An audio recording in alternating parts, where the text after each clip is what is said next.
दुनिया के बिगाड़े हुए बच्चा न संभाल रही हैं। बिगाड़े किससे न ठीक करें, वो भगवान के हैंड है, राइट हैंड है। क्योंकि कन्या वो उसकी कीमत का कोई ओढ़ नहीं जो बाबा की सेवा में लगी, और जो सेवा में नहीं लगी वह किसी हो, वह कुछ नहीं, वह दो पीछे की नहीं। मुरली में सुनी होगी ना। हाँ, कुमारियाँ के बारे में बाबा बोले है तो, लेकिन ये कुमारी भी है, टीचर हैं। टीचर माने बाबा कई बार कहे मेरे समान। तो आज वो आई हैं, अपने घर में ही आई हैं, मूल घर में यहाँ से ही निकल के गई हैं। तो सबसे बड़ी बात उनके पेरेंट्स की भी हम प्रशंसा करेंगे, क्योंकि गाया कर देना कि जिसकी छाती भारा हो रहा, सुना है, कन्या का दान वो देंगे जिनकी छाती भारा। दुनियादारी के लिए नहीं था यो गीत। दुनियादारी में तो अदला बदला है, किसे तो हमने दे दी, किसे की महाराजी, उसमें क्या हिम्मत की बात है। असली तो ये है कि विश्व की सेवा के लिए भगवान के अर्पण होना सबसे बड़ी बात है ये। तो आज हम उनका साक्षात्कार कराएंगे, और जिसी भेजी थी और भी संवरी। तो आओ, उस परम पिता परमात्मा का शुक्रिया दिल से निकलता है कि जिसने हमारा जीवन इतना अच्छा बना दिया कि सोचा भी नहीं था कि कभी भगवान मिल जाऊंगा, और भगवान के बन के उसने इतना ऊंचा उठा दिया कि लोग इतनी प्रशंसा कर रहे हैं कि हमारी कन्या भी भगवान की बन जाए, उनका जीवन भी आपके जैसा बन जाए, और वे भी आपकी तरह विषयों की सेवा करें। और फिर दूसरा शुक्रिया दादाजी का, दीदी का, जिसने इतनी अच्छी पालना दी कि कोई भी नहीं दे सकता। इतने अच्छे माँ बाप और कहीं पर भी नहीं मिल सकते, सारी दुनिया में चले जाओ, लेकिन जैसी दीदी पालना दी हुए है वो पालना कहीं पर भी नहीं मिल सकती। माँ से भी बढ़ के पालना मिलती है। और जहाँ पे हम जाते हैं ना, बस ये कहते जहाँ से ये आई ना वही कन्याएं हमें वही चाहिए। इनका बोलने का ढंग है, गीत कहीं गीत गा लो वही बोल देंगी, कहीं मतलब रसम पगड़ी बजाना हो वही बोल देंगी, वैसे किसी की शादी में जाना हो वही बोल देंगी, और तो सारी मतलब पीछे पीछे हो जाऊंगी। और जित हम जा रहे हैं जाते ही माइक दे दिया, बोलना शुरू कर दिया। तो वो भी दीदी की कमाल है कि हमने सिखा के इतने अच्छे हम तैयार करके भेज दिए। तो जितना हम चलेंगे, जितना उनका शुक्रिया करेंगे, इतना ही हमारा जीवन भी सफल होगा। जैसे अभी दादाजी बता रहे थे, जितना बड़ों की या परमात्मा की सबसे बड़ी श्रीमत तो उस भगवान की है, और उस श्रीमत के अनुसार अगर हम बड़ा की श्रीमत पे भी चला, हम बाबा ने कही ना, कल परसों बाबा ने बोली कि ब्रह्मा बाबा की श्रीमत, मतलब ब्रह्मा बाबा खुश कर दिए तो शिव बाबा भी खुश होगी। तो हम जितने बड़ा ने खुश कराएंगे, जितना बड़ा की आज्ञा में चलेंगे, इतना ही हमारा जीवन अपने आप सुखी हो जाएगा। और जैसे अभी दादाजी ने बताई कि दुआएं भी छूट जाऊंगी, तो वो दुआएं भी किस तरह छूटेंगी, जितना हम दुआ लेवांगे, जितनी माँ बाप की दुआएं हमारे पास होंगी, इतना ही जीवन हंसी खुशी वाला हमारा होगा, और दुनिया से अलग जीवन होगा। जितना इनकी श्रीमत का चलेंगे, जब बड़ा ना हाँ कर दी तो हाँ, ना कर दी तो ना, उसके अनुसार चलेंगे, अपनी बुद्धि चलाने छोड़ देवांगे, तो जीवन अपना आप सफल हो जाएगा। तो अगर अपना जीवन सुखी बनाना है, अच्छा बनाना है, और अपना परिवार और अपने अगर लड़के और लड़कियां भी अगर परमात्मा की कार्य में लगानी है, तो सबसे पहले हमने उन माँ बाप की श्रीमत पर चलना है। जितना हम उनकी श्रीमत पर चलाएंगे तो हमारे बच्चे भी हमारी श्रीमत पर चलेंगे। ओम शांति। मेरा नाम पीके मोनू। थोड़ा सा परिचय देना चाहूँगी कि कैसे ज्ञान में आए। शुरू में मम्मी ज्ञान में चली, क्योंकि हम 4 भाई बहनें थे। 2 जो बड़े भाई बहन थे उनकी एक्सीडेंट में डेथ हो गई थी। तो मम्मी सारा दिन रोती रहती कि पता नहीं अब क्या होगा, जैसे खुद ही डेथ करने को तैयार। तो जैसे 1 साल बीत गया ऐसे करते करते। गांव में क्लास शुरू हुई थी, सुमन दीदी गए कोर्स कराने, तो सीढ़ी का चित्र करा रहे थे दीदी।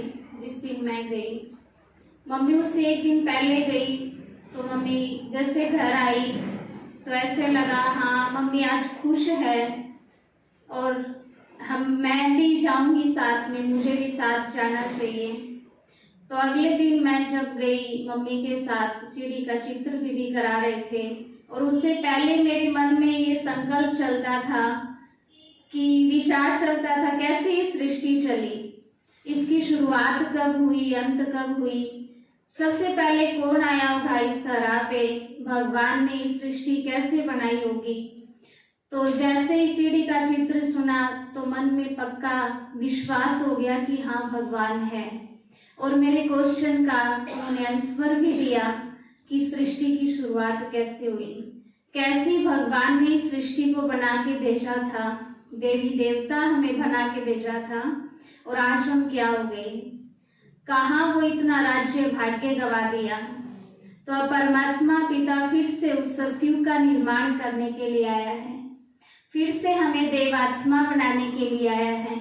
आज तक तो हम चाहिए की भावना में थे कि सुख चाहिए, शांति चाहिए, प्रेम चाहिए, लेकिन आज हमें भगवान दे के दूसरों को भी देना सिखाते हैं, देवात्मा बनाते हैं कि सुख शांति कैसे हम दूसरों को दे सकें, दूसरों के जीवन का भी कल्याण कर सकें।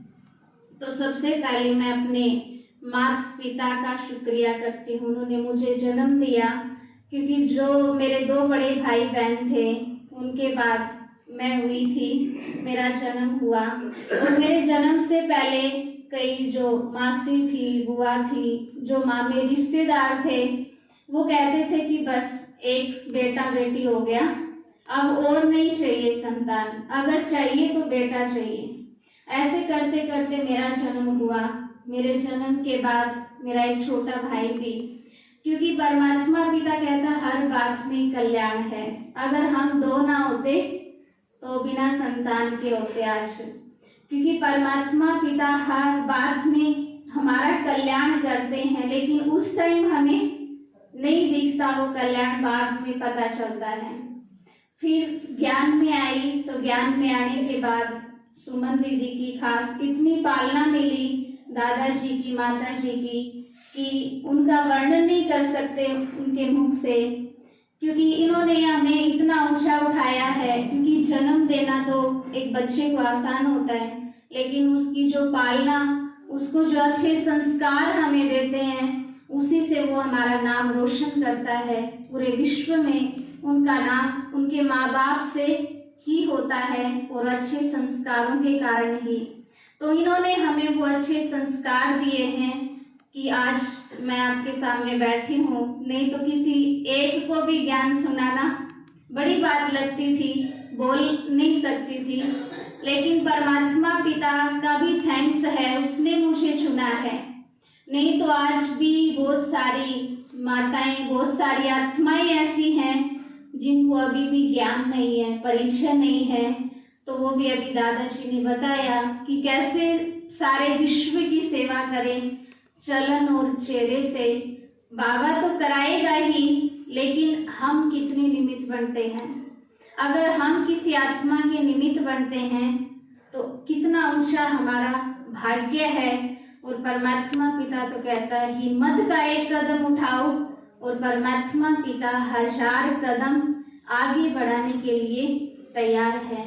लेकिन हम कितना हिम्मत रखते हैं। एक में पदम गुणा देता है भगवान, हम उस पदम गुणा की वैल्यू कितनी रखते हैं।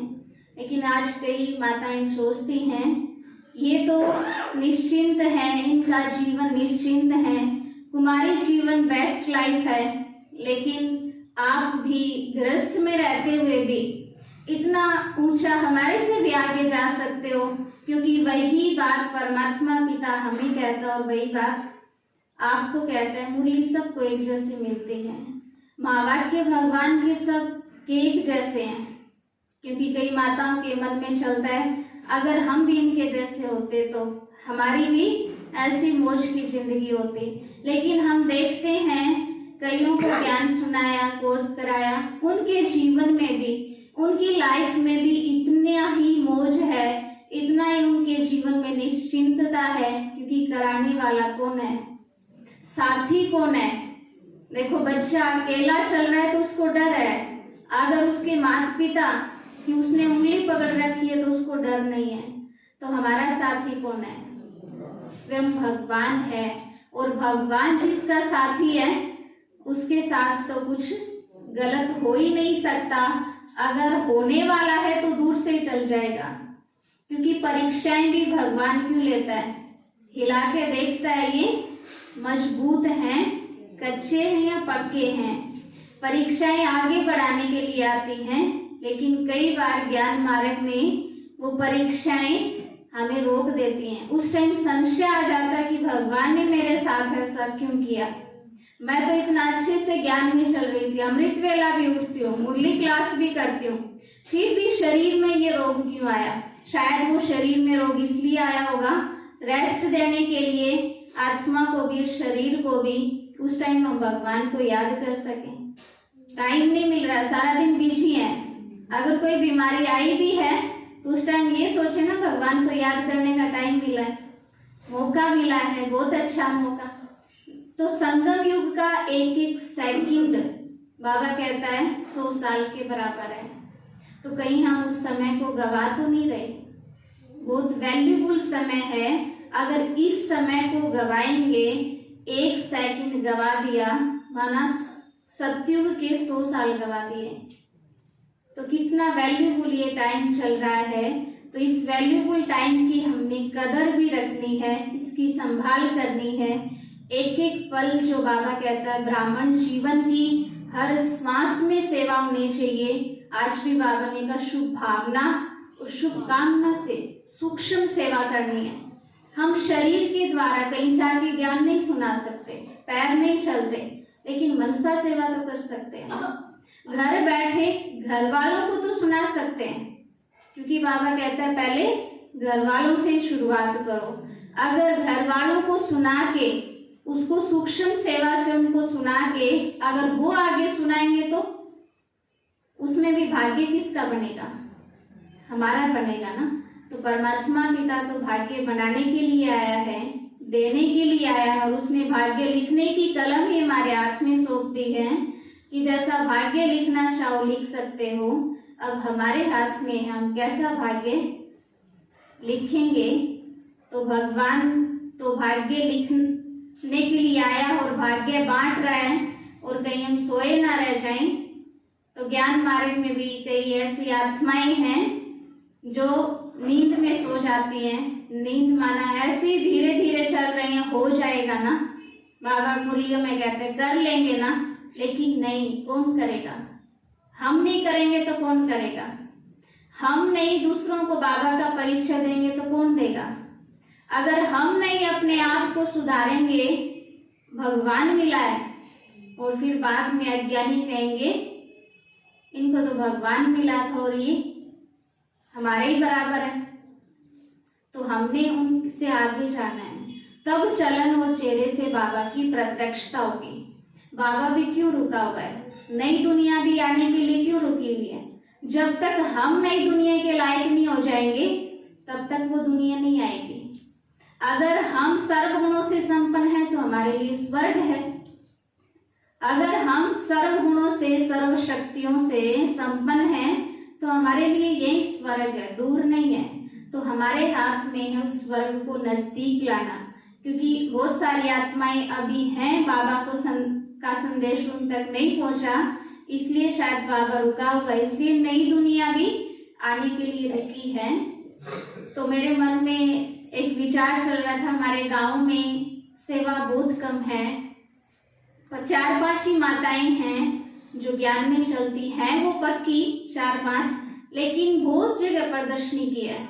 मेरे को लगता है सारे गांव में एक एक गली में प्रदर्शनी हो चुकी है, लेकिन फिर भी कोई आत्माएं ज्ञान में नहीं निकल रही थी।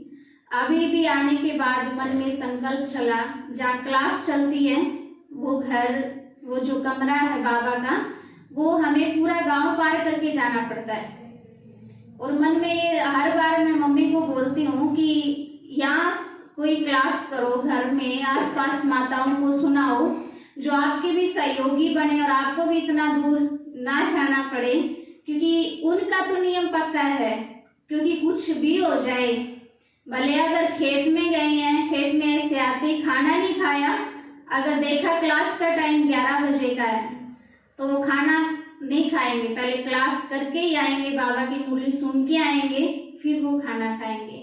उनका नियम पक्का है। लेकिन मेरे को आने के बाद कुछ मन में आता है कि आसपास वालों को भी तो बाबा का परिचय मिले ना, कोई तो आत्मा ज्ञान में निकले, क्योंकि बाबा आया है और उनको भी बाबा का वर्षा, उनको भी बाबा का हक दिलाना चाहिए, कोई आत्मा रह ना जाए। क्योंकि बाबा कहता बार बार उनको सुनाओ, कभी तो समझ में आएगा ना, बीज डालेंगे कभी तो फलीभूत होगा ही। तो ऐसे करते बाबा ने शायद वो विचार सुना है, और सभी माताओं का भी संकल्प था। एक बहन है, वो हिसार रहती है, तो उनका भाई है मुकेश भाई डॉक्टर, तो वो भी बाबा ने संकल्प पूरा किया। लेकिन जाते जाते मन में ये भी विचार चल रहा था कि रुकूंगी कैसे, मम्मी की याद आएगी। लेकिन वहां जाने के बाद तो किसी की याद नहीं आई। जो बड़ी दीदियां हैं उन्होंने भी माँ के सम्मान की पालना दी और अब तक भी दे रही हैं, क्योंकि आज तक ना तो कोई शिकायत आई है। क्योंकि आज दुनिया में हम देखते हैं बेटी के घर से शिकायतें आती हैं, कभी ससुराल वालों की तरफ से, उसने ये किया, उसने ये किया। सबसे बड़ी तो मम्मी को भी ये निश्चिंतता है कि मन में जहाँ भी है वो सुखी है और निश्चिंत है। तो मम्मी भी निश्चिंत है और मैं भी निश्चिंत हूँ, तो कराने वाला तो स्वयं भगवान ही है। उसके लिए भी बार बार धन्यवाद, और दादा जी, दीदी जी का भी और माता जी का भी मैं बार बार धन्यवाद करती हूँ। ओम शांति।